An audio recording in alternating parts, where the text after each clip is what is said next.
আগামী ফেব্রুয়ারির পরে অপারেশন ক্লিন হার্টের নামে কয়েক হাজার ইসলামপন্থীরে মারা লাগে, মারবে, মনে রাখবেন। এখন কি করতে হবে? বিএনপিরে দিয়ে জামাত পিটাইতে হবে, বিএনপিরে দিয়ে চরমনাই পিটাইতে হবে, বিএনপিরে দিয়ে হেফাজত পিটাইতে হবে। এবং বিএনপির সাথে এই উস্কানির রাজনীতিতে তারা তাকে ফেলার চেষ্টা করছে এবং স্যাডলি তারা পড়েছে অনেকাংশে, সেটা আমরা দেখতে পাচ্ছি। তাহলে খেয়াল করতেছেন এই যে স্লাট শেমিং এর পলিটিক্স, জামাত ইসলামপন্থীরা চরমনাই সব বেশ্যা হয়ে গেছে, ওরা আর আধুনিক হয়ে গেছে, ওরা মৌলবাদী হয়ে গেছে। এবং এই সুশীলরা যখন বলে দক্ষিণপন্থীদের উত্থান, ওরা আসলে কি বইন করে? আপনি চিন্তা করে দেখুন তো, এখন কোন পত্রিকায়, ওই যে বড় বড় পত্রিকাগুলো আছে গুরুত্বপূর্ণ, বিএনপি জামাত একসাথে লেখে? খেয়াল করে দেখেন তো, কোথাও লেখে বিএনপি জামাত মৌলবাদী গোষ্ঠী? জিয়াউর রহমান ওই 71 সালে শর্ট ছিল, মুক্তিযুদ্ধ করে না, এই কথা লেখে? খালেদা জিয়া সম্পর্কে কোনো বাজে কথা লেখে? তাহলে যেই পত্রিকাগুলো হাওয়া ভবনের ন্যারেটিভ বানাইছে, তারেক রহমানকে পিটানোর বন্দোবস্ত করছে যেই পত্রিকাগুলো, যেই বুদ্ধিজীবীরা, যেই চ্যানেলগুলো দিনরাত বিএনপি জামাত ট্যাগ করে রিপোর্ট করেছে, তারা কেউ আজকে এই কথাটা বলছে না কেন? কারণ এখন বিএনপি আর জামাতকে আলাদা না করলে তো ইসলামপন্থীদেরকে মাইট দেওয়ার ব্যবস্থা করা যাবে না। মায়ের কাকে দিয়ে দেওয়া হবে? ওরে দিয়ে ওরে মাইট দেওয়া হবে। পক্ষ বুঝতে পারতেছেন? বিএনপি জামাত কেন আগে করছে? আওয়ামী লীগ সাপেক্ষে ওদের দুজনকে সবাই পিটাইতে হবে। এই যে বয়ানের রাজনীতি, যেই রাজনীতিটা শহীদ প্রেসিডেন্টের সাথে যায় না। তো কোক স্টুডিওর গানটা যারা রিসেন্টলি শুনেছেন, আমি তাদেরকে অনুরোধ করব নতুন করে আবার শুনতে।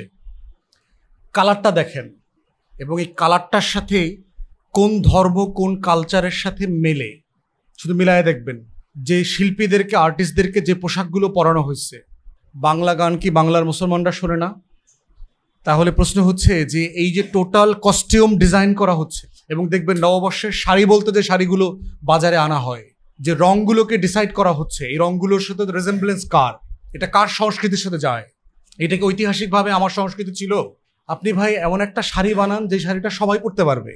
আমার অন্য কোনো ধর্মের রং, বিশ্বাসের কোনো সমস্যা নাই তো ভাই, কিন্তু ওইটাকে আপনি সার্বজনীন করে আমারে পড়তে বাধ্য করতেছেন কেন? আবার বলছেন তার এই চাপিয়ে দেওয়া রঙের শাড়িটা আমি যদি না পরি তাহলে আমি লিবারাল না, আমি একটু মৌলবাদী, একটু কঠিন, একটু ওপেন মাইন্ডেড না। খেয়াল করতেছেন? মানে ইম্পোজ করতেছে যে আমি আসলে এরকম না ওইরকম। এক্সাম্পল দেই আর একটা, মানব কেন্দ্র ফাউন্ডেশন অথবা উন্নয়ন ফাউন্ডেশন একটা সংগঠন আছে, যে একটা মানবাধিকার সংগঠন, সুলতানা কামাল চালায়। এবং দেখবেন প্রতি মাসে সে এই সরকারের আমলে কি কি মানবাধিকার লঙ্ঘিত হচ্ছে এইটা সে প্রকাশ করছে, এবং এটা নিয়ে আমরা টকশোতে আবার প্রচুর উত্তর দিতে হয়। মানবাধিকার লঙ্ঘনের প্রতিবেদন আসাটায় কোনো দোষ নাই, এটা প্রত্যেকটা রাষ্ট্রকে, সমাজকে কন্টিনিউ করতে হবে। কারণ আমার কন্টিনিউয়াসলি ডেভেলপ করার জন্য আমাকে আমার সমালোচনাটা খুঁজতে হবে যে আমার রাষ্ট্র কোথায় কোথায় ভুল চলছে। প্রশ্ন হচ্ছে কি কি খবরগুলোকে আপনি কখন হাইলাইট করছেন? মানবাধিকার লঙ্ঘন তো গত 16 বছরে হয়নি। সুলতানা কামালদের মুখে তো কুলুপাটা ছিল, কই শুনি নাই তো সুলতানা কামালরা এত সিরিয়াসলি এই ভাষায় এই লঙ্ঘন হচ্ছে। মব হচ্ছে এই রকম লঙ্ঘনের কোনো ক্রাইটেরিয়া আগের রিপোর্টগুলোতে, আওয়ামী লীগের আমলের রিপোর্টে দেখি নাই। খেয়াল করতেছেন বয়ানের পার্থক্যটা কোথায়? মানবাধিকার সংগঠন, মানবাধিকার লঙ্ঘন হচ্ছে মবের মাধ্যমে, এটা সত্য। তাহলে এটা আওয়ামী লীগ থাকা অবস্থায় মব হচ্ছে, রাষ্ট্রীয় মব, দলীয় মব, এই রকম লঙ্ঘনের খবর রিপোর্ট আকারে কেন আসে নাই, এখন কেন আসছে? প্রশ্নটা কি বুঝাইতে পারতেছি? তাহলে এইটা আবার দেশের গুরুত্বপূর্ণ পত্রিকা গুরুত্বের সাথে প্রথম পেজে ছাপাচ্ছে। এখন এই মানবাধিকার সংগঠনটা কাদের রিপোর্টের উপরে ভিত্তি করে এই ইন্ডেক্স তৈরি করতেছে? ওই গুরুত্বপূর্ণ পত্রিকা যে তার প্রতিবেদনটা আবার প্রথম পেজে ছাপায়। খেয়াল করতে পারতেছেন? খুবই গুরুত্বপূর্ণ পত্রিকা, তিনি মবের খবর ছাপাচ্ছেন, মবের গুরুত্ব আলোকে একদম প্রতিদিন 2টা-4টা করে নিউজ করতেছে। এইটাকে আবার ওই মানব কেন্দ্র সংস্কার উন্নয়ন ফাউন্ডেশন তারা আবার গুরুত্ব আকারে এটাকে প্রতিবেদন আকারে ছাপাচ্ছে এবং মানবাধিকার লঙ্ঘনের রিপোর্ট করতেছে, দেশে বিদেশে ইংলিশে ছাপাচ্ছে। ওই রিপোর্টের প্রতিবেদনটা আসার পরে ওইটা আবার ওই সকল পত্রিকার প্রথম হেডলাইন নিউজ, যে দেশে অমুকের রিপোর্ট, মানবাধিকারের এই লঙ্ঘনগুলো হয়েছে। এইটাকে কেন্দ্র করে আবার সারাদিন বিভিন্ন টেলিভিশনে বাইট রিপোর্ট যাচ্ছে, রাতের বেলা আবার টকশোতে ওইটা হইল প্রথম আলোচ্য সূচির বিষয়। বুঝাইতে পারতেছি? তাহলে বিষয়টা কি? এটা কি মানে খুবই নিরপরাধ একটা বিষয়, জাস্ট কোইন্সিডেন্স? সব ভালো মানুষটা চিন্তা করছে মাগরিবের আজান দিছে, নামাজ পড়তে হবে, ব্যাপারটা কি এরকম? মহল্লার সব ভালো মানুষ, আজান হয়েছে, নামাজ পড়তে হবে, ব্যাপারটা কি এরকম একটা জিনিস? না, এটা একটা আরোপিত জিনিস, পরিকল্পিত জিনিস। কেন সাডেনলি বলতেছে বাংলাদেশের ইতিহাসে এত সুশীল সেকুলার লিবারাল মানুষদের সরকার কোনোদিন ছিল না, কোনোদিন ছিল না ইতিহাসে। আওয়ামী লীগের সরকারও এর থেকে মৌলবাদীতে বেশি ভরা ছিল। সেই সরকারটাকে বলতেছে যে এই সরকার দক্ষিণপন্থীদের, জঙ্গিদের, মৌলবাদীদের উত্থানে সাহায্য করতেছে। খেয়াল করতেছেন? তাহলে এই সরকারটা কি করছে? এই সরকারটা আসলে গণতন্ত্র অ্যালাউ করছে। এখানে হেফাজতও মহাসমাবেশ করতে পারতেছে, বিএনপিও মহাসমাবেশ করতে পারতেছে, চরমনাইও পারতেছে, জামাত শিবিরও পারতেছে। তাহলে বিএনপির বড় বড় মহাসমাবেশের পরে দক্ষিণপন্থীদের উত্থান, এই রিপোর্টটা তো আসে না। তাহলে বাংলাদেশেরই অন্য রাজনৈতিক দল যে ভিন্ন রাজনীতি বিশ্বাস করে, তার মহাসমাবেশের পরে বড় বড় পত্রিকাগুলোতে বড় বড় কলাম আসতেছে। বিএনপির নেতারা আবার ওই সমাবেশের উপর ভিত্তি করে সাক্ষাৎকার দিচ্ছেন যে বাংলাদেশে দক্ষিণপন্থীদের উত্থান হচ্ছে, মানে জঙ্গি মৌলবাদীদের আখড়া হইতে বাংলাদেশকে আমরা অ্যালাউ করব না, এরকম কথা বলছে না? গত বছর মনে ছিল না? মারামারি করার সময় মনে ছিল কিনা? যখন মারামারি চলতেছিল তখন এই কথাগুলো মনে ছিল কিনা যে দক্ষিণপন্থীদের সাথে আমরা কোনো লড়াই করব না? বাস্তবতা তাই হওয়া দরকার না?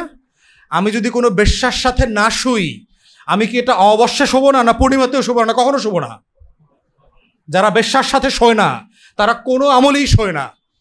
তাহলে সাডেনলি আগে পুত পবিত্র ছিল, বউ হওয়ার মতো ছিল, এখন সাডেনলি জামাত, ইসলামপন্থীরা, চরমনায় সব বেশ্যা হয়ে গেছে, ওরা আর আধুনিক হয়ে গেছে, ওরা মৌলবাদী হয়ে গেছে। তাহলে খেয়াল করতেছেন এই যে স্লাট শেমিং এর পলিটিক্স, ইন্ডিভিজুয়ালি একটা মেয়েকে স্লাট শেমিং করতেছে, কালেকটিভলি একটা বড় বড় অংশকে স্লাট শেমিং করতেছে, পলিটিক্যালি তাকে অপর করতেছে, তাকে অন্য জিনিস বানাচ্ছে, তাকে মৌলবাদী বানাচ্ছে, তাকে জঙ্গি বানাচ্ছে। সে গণতন্ত্রের শত্রু, সে দক্ষিণপন্থী, সে ভারতের নিরাপত্তার হুমকি। এবং এই সুশীলরা যখন বলে দক্ষিণপন্থীদের উত্থান, ওরা আসলে কি মিন করে? ওরা মিন করে এরা হইল ভারতের নিরাপত্তার হুমকি, ওরা এইটা মিন করে। ওরা কিন্তু বাংলাদেশের নিরাপত্তা নিয়ে চিন্তিত না। এবং এটার জন্য যদি ভারতকে ইনভলভ করা লাগে, পশ্চিমাদেরকে ইনভলভ করে আগামী ফেব্রুয়ারির পরে অপারেশন ক্লিন হার্টের নামে কয়েক হাজার ইসলামপন্থীরে মারা লাগে, মারবে, মনে রাখবেন, নিশ্চিন্তে মারবে। যদি আবার গুম করার নাটক করতে হয়, এবং দেখবেন সেদিন গুমের আর কোনো সমালোচনা হবে না, কারণ এই গুমটা হলো হালাল গুম। আওয়ামী লীগের আমলে গুমটা ছিল হারাম গুম। এখন ওই স্ত্রী এখন বেশ্যা হয়ে গেছে, ওরা এখন গুম করা যাবে। নতুন দলের রাজনীতি যারা করতেছেন তারা কিন্তু ওই ইন্ডিয়ান ফ্রেমের পলিটিক্স করছে। এই জন্য আমরা যখন বারবার বলছি, বড় দলগুলো সবগুলোকে বলছি যে জুলাই সনদের অধীনে নির্বাচন হইতে হবে, জুলাই সনদের অধীনে সংসদ তৈরি হইতে হবে, জুলাই সনদের অধীনে শপথ হইতে হবে, তারা এটা মানতে পারে না। তারা দৌড়ায় খালি ৭২-এ চলে যায়। কারণ ৭২-এর ন্যারেটিভের সাথে ভারতের আশ্বস্তি আছে যে তাকে তোমরা ক্ষমতায় আনবো, যদি তোমরা এই ফ্রেমে থাকো, তোমরা ক্ষমতায় আসার সমস্যা নাই, কিন্তু এই যে আওয়ামী লীগের দিল্লির যে ফ্রেম, এই ফ্রেম থেকে তুমি বের হয়েও না। ওই ফ্রেম থেকে বের হইলেই তোমাকে আমি নিরাপত্তার হুমকি বানিয়ে দিব, তোমাকে আমি জঙ্গিবাদের সমর্থক বানিয়ে দিব। আপনি চিন্তা করে দেখুন তো, এখন কোনো পত্রিকায়, ওই যে বড় বড় পত্রিকাগুলো আছে গুরুত্বপূর্ণ, বিএনপি জামাত একসাথে লেখে? খেয়াল করে দেখেন তো, কোথাও লেখে বিএনপি জামাত মৌলবাদী গোষ্ঠী, জিয়াউর রহমান ওই ৭১ সালে শর্ট ছিল, মুক্তিযুদ্ধ করে না, এই কথা লেখে? খালেদা জিয়া সম্পর্কে কোনো বাজে কথা লেখে?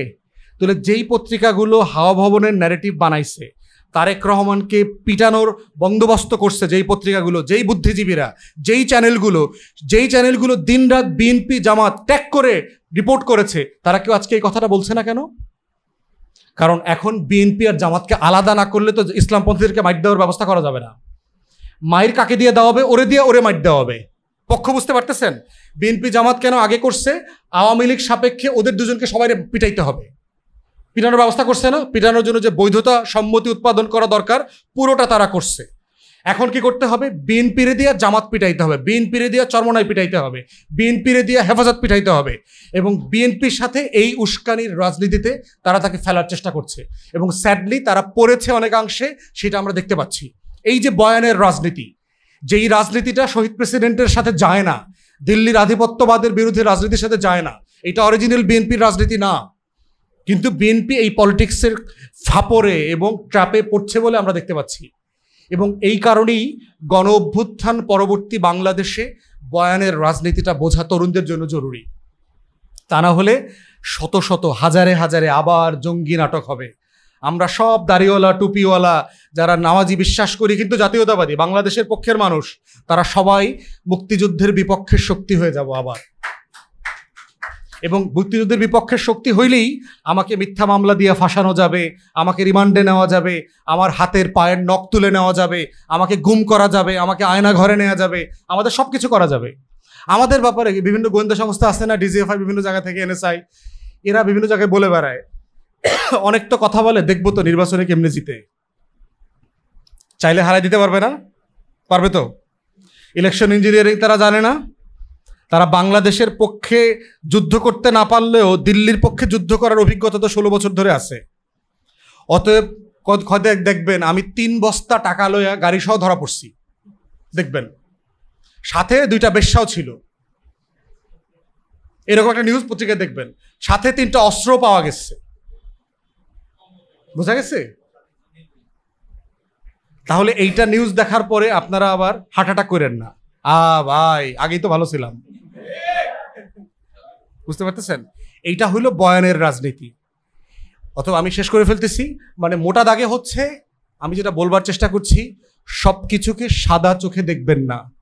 বাংলাদেশে এখনো 111-এর নতুন নাটক মঞ্চস্থ করবার জন্য চেষ্টা করা চলতেছে। 111 হইতে হইলে যেই যেই বয়ানকে প্রতিষ্ঠিত করতে হবে, যেই যেই গল্প বানাইতে হবে, যেই যেই মানুষকে শত্রু বানাইতে হবে, সেই শত্রু বানানোর কাজ দিন রাত চলছে। এবং গত সপ্তাহে দেখেছেন প্রচুর নড়াচড়া, দেখছেন না? হে হের লগে দেখা করে, হে হের লগে দেখা করে, হে হেরে রিপোর্ট দিতে যায়, হে হের লাগে আবার গোপনে মিটিং করে, বুঝছেন না? দেখছেন না? এত মিটিং কেন? প্রজাতন্ত্রের কর্মচারী, চাকর বাকর যারা চাকরি করে, এরা আবার এত মিটিং করা লাগে কেন? কর্মচারীদের এত মিটিং করতে হবে কেন? আরে কারণ হইলো সে 111-এর নাটক তৈরি করতেছে, স্ক্রিপ্ট রেডি করতেছে। এই স্ক্রিপ্টের সাথে কিছু মস্কোতে পড়া কিছু তৃতীয় শ্রেণীর অর্থনীতিবিদ আছে, এই সকল তৃতীয় শ্রেণীর অর্থনীতিবিদদের আবার কিছু গবেষণা প্রতিষ্ঠান আছে। এই গবেষণা প্রতিষ্ঠানগুলোর মানে বিভিন্ন প্রশ্নবিদ্ধ রিপোর্ট আমরা ট্রানজিট দিলে সিঙ্গাপুর হয়ে যাবো, এগুলো আমাকে খাওয়াইছে না? সেই রিপোর্টগুলো আবার গুরুত্বপূর্ণ পত্রিকাতে গুরুত্বের সাথে প্রথম পেজে আসার পত্রিকা আছে বাংলা ইংলিশ, ওইটাকে রিসাইকেল করার আবার টেলিভিশন চ্যানেল আছে সারাদিন, ওইটাকে নিয়ে টকশো করার মতো আবার বুদ্ধিজীবীও আছে। বুঝাইতে পারতেছেন পুরো নাটক? এই 111-এর নাটক চক্রটা বোঝাটা হচ্ছে এই আমাদের নতুন প্রজন্মের জন্য সবচেয়ে গুরুত্বপূর্ণ লড়াই। এবং আমি ধন্যবাদ জানাচ্ছি হাদি এবং আপনারা যারা সবাই 24-এর লড়াইতে ছিলেন, লড়াইটা করেছেন। এই লড়াইটা শেষ হয় নাই, ইনফ্যাক্ট আমি বলছি লড়াইটা শুরুই হয় নাই। নতুন বাংলাদেশ গড়বার যে লড়াই দিল্লির আধিপত্যবাদের বিরুদ্ধে, সেই লড়াইটা শহীদ প্রেসিডেন্ট জিয়াউর রহমান শুরু করেছিলেন। 3.5 বছর পরে সেই লড়াইটা আবার হাইজ্যাক হয়ে গেছিল। সেই লড়াইটা আবার আমরা করতে চাই 24 থেকে। অতএব সেই লড়াইটা 24-এর গণ অভ্যুত্থানের পক্ষের তরুণদেরকে বুঝতে হবে যে আমাদের লড়াইটা বারবার কেন হাতছানি হয়ে যায়। আমরা নর্থ সাউথে গেলাম, একটা মেয়ে প্রশ্ন করলো, ভাই যা বললেন খালি লড়াই করতে বলেন, এই লড়াই করতে করতে তো জীবন শেষ হয়ে যাব, জীবনটা এনজয় করবো কবে? এখন যে মেয়েটা ধরেন ডাকসুরে ক্যান্টিন মনে করছে, সে কিন্তু এখন বড় কষ্টে আছে যে ডাকসুতে নির্বাচন হয়, এটা কত স্ট্রেসফুল কাজ, কারে ভোট দিব, কাউরে চিনি না, তার জন্য এটা স্ট্রেসফুল না? ডাকসু কত একটা আরামের জায়গা ছিল, যাইতাম টাইতাম চা কফি খাইতাম, এখন ওখানে গিয়ে আবার ভোট দেওয়া লাগবে, আবার কাউরে চিনি না, ব্যক্তিরেও চিনি না, দলও বুঝি না, রাজনীতিও বুঝি না। এই যে বিশাল না বোঝা ডাকসু যাতে নির্বাচন হয়, এই বিশাল গোষ্ঠী আছে না, এই গোষ্ঠী যদি বয়ান না বোঝে, তারা তো ঢিল মারতে আসছিল গত বছর, ওরা আগামীর ঢিলটা কিন্তু আমার আপনার বিরুদ্ধে মারবে, মনে রাখেন। এটাই হচ্ছে বয়ানের রাজনীতি। সবাইকে ধন্যবাদ। আসসালামু আলাইকুম।